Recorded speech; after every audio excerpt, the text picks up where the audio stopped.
Per cui in quel tempo Gesù risorto disse ai suoi discepoli: è stato dato a me di potere in cielo e in terra, andate fate i discepoli di tutte le nazioni, battezzando nel nome del Padre, del Figlio e dello Spirito Santo e insegnando loro ad osservare tutte le cose che vi ho comandato.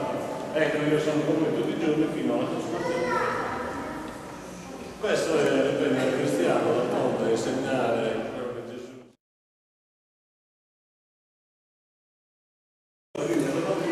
E per tutti noi che siamo stati battezzati, preghiamo dicendo insieme: ascoltaci, o Signore.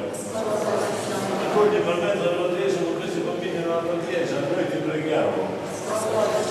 Anche essi, segnati col segno della croce, professano apertamente la loro fede in tutte le circostanze della vita, preghiamo.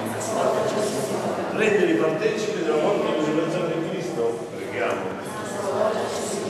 Ma la parola è come esempio dei genitori e dei padrini, crescano membra viva della Chiesa, noi ti preghiamo. La viva in noi più presente la grazia del battesimo, noi ti preghiamo. Allora, con tanti santi diremo prega per noi.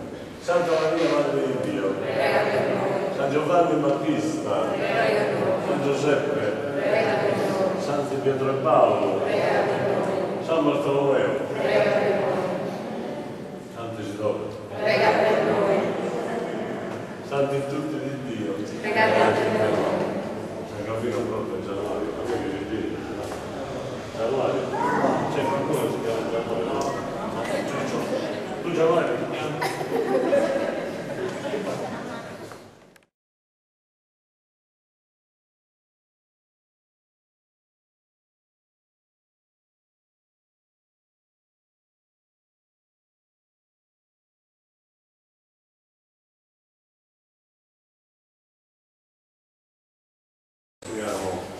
Questi bimbi che poi diventeranno dimora dello Spirito Santo.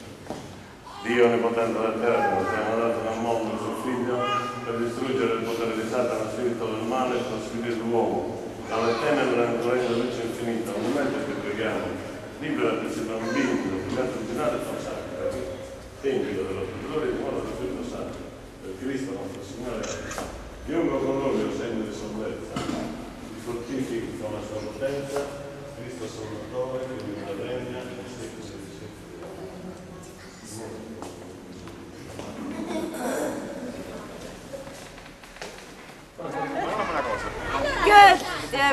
Per Giovanni.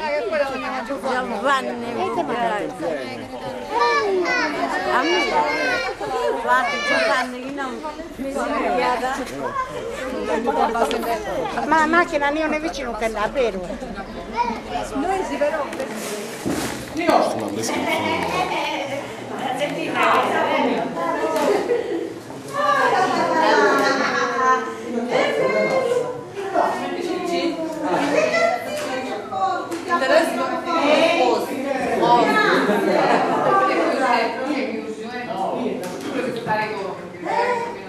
grazie, sei fuori bello.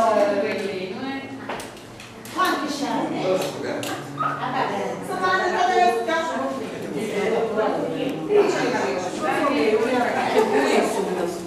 Questo è di Bartolomeo di Andrea. Lei come si chiama? Andrea. Andrea. Subito sapete che è di Bartolomeo? Sì, sì. È di Andrea.